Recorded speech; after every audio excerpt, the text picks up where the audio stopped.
Hi, I'm Hex and welcome to Pocket for Wednesday the 16th of March.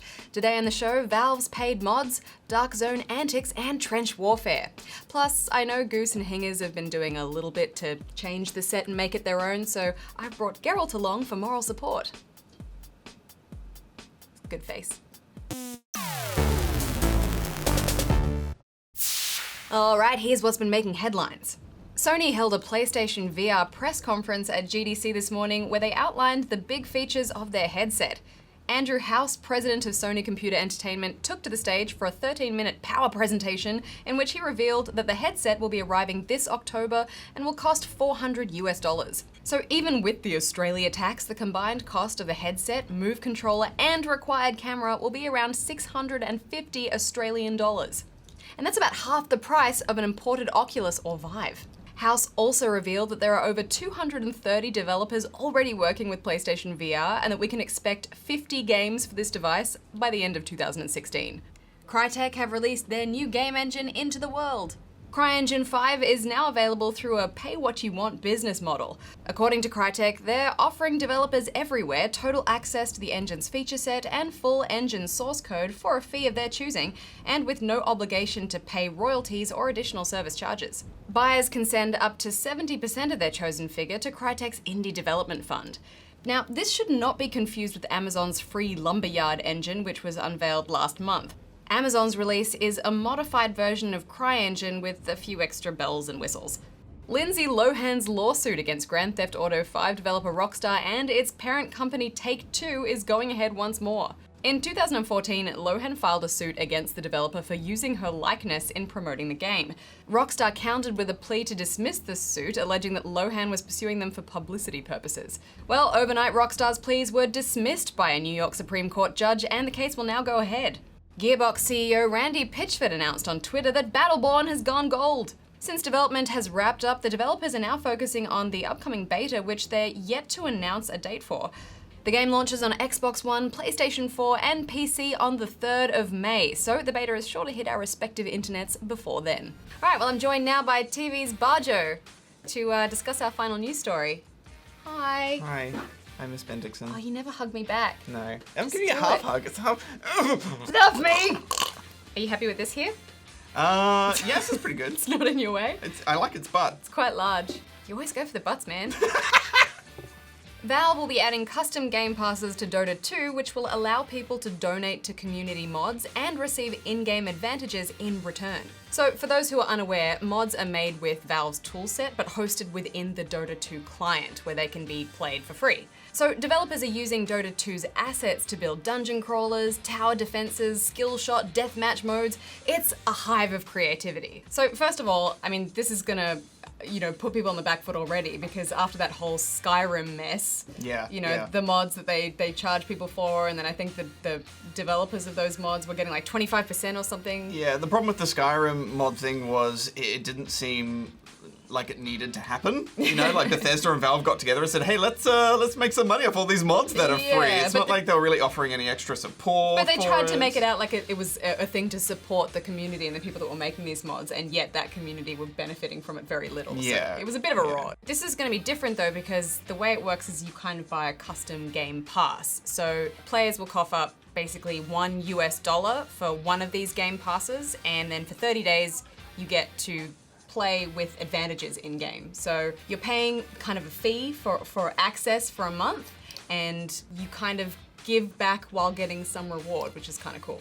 Yeah, and it's completely optional. So this sounds like a better deal compared to the Skyrim thing. This feels like it's more fair for the people who are making it. I mean, it's all speculative, but it sounds like the cut is better for the people who are making it. And yeah, they haven't revealed what the cut is, but it's the same as what developers get on Steam for creating games.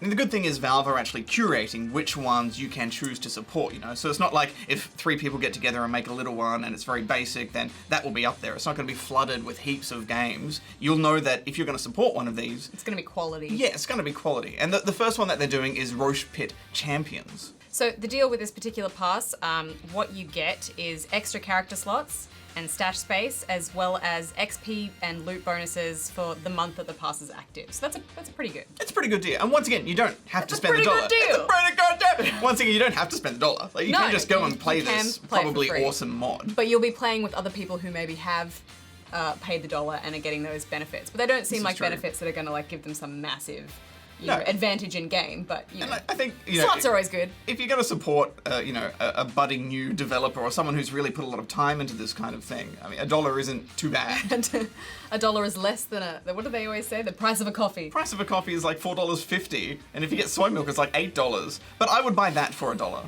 What I'm excited about this is, I'm not a really big Dota guy, mostly because I know if I play a lot of Dota, I'm going to get totally hooked. You do have a very addictive personality. Yeah, then you won't see me for like 4 years, and my eyes will fall out and bleed. But there are heaps of these custom games, and they've been around for a while. But now that it's kind of, it's all really official, and now that there's this paid mod scheme, we're going to see some really high quality ones come through, and I think that's going to bring more people into this free game, and they can explore this game and explore all the mods in different ways. And I think that can only be good for the game itself. Yeah, absolutely. It's kind of bringing acknowledgement to the people who are putting in all this work. It's good for the game, it's good for the community, and it's kind of even good for you because you get these little rewards in return. Yeah. Good job. All right, well, now it's time for Thing of the Day.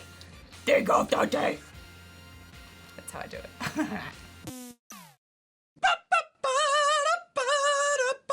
Thing of the Day.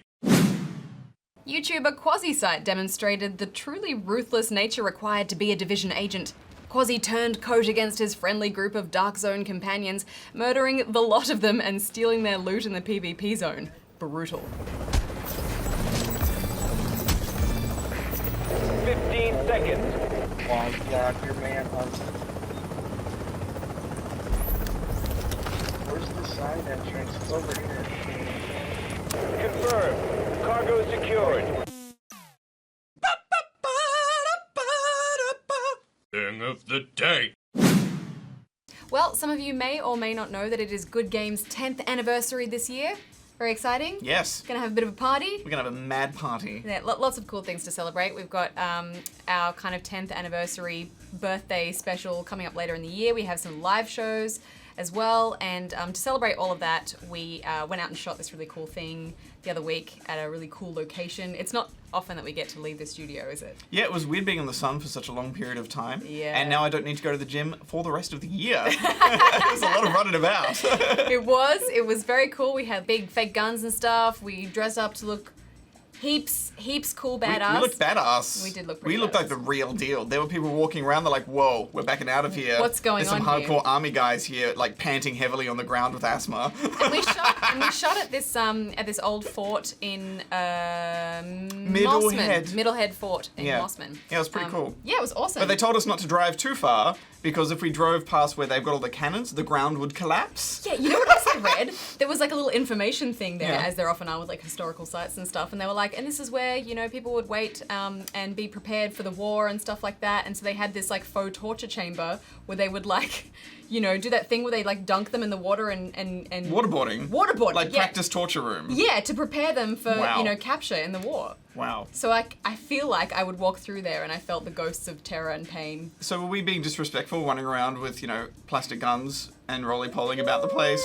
Potentially. And a little Or bit? was it an homage? It was nice to get some fresh air, Hex. And hopefully some of you will get to see that this year. All right, well, that is it for today's episode of Pocket, Nick's Pocketeers. What should we chat about tomorrow? Let us know in the comments. And if you want to keep up with everything Good Game, check us out on Facebook, YouTube, and iView. Want to meet fellow Pocketeers? Then you can join the Pocketeers Facebook group and Steam group. You can also follow Good Game on Twitter at GoodGameTV. Follow Pocket at NickBoy, at Pierreth, at GGEditMonkey, and at Sam_G. I'm at Hextef, he's at Bajo Pants, and there are links to everything I just said below in the description. Today's Thing of the Day graphic was made by Heath Gamage. Would you call that Heath? Heath. Heath. If you've made a thing, please send it in. We're running low on things, so we need some more things. Otherwise, it'll just be videos of Bajo and I singing, and Bajo opening. I'll take his off my shirt again. shirt. No one wants to see that. That Please was make good, though, some. when someone put his face in your chest. Oh, wow. Gold. That loop. Gold. And tomorrow, you're doing Pocket. That's right. Prepare yourself, Internet, for Bajo. He said to me earlier, I can't wait to troll Pocket on Thursday. Yeah, so I'm worried. Until tomorrow, Hex out. Bajo out. I think I might start tomorrow's episode just with no shirt on. That's probably the, I see you've chosen the backgrounds for the television. Are you a fan of The Witcher 3?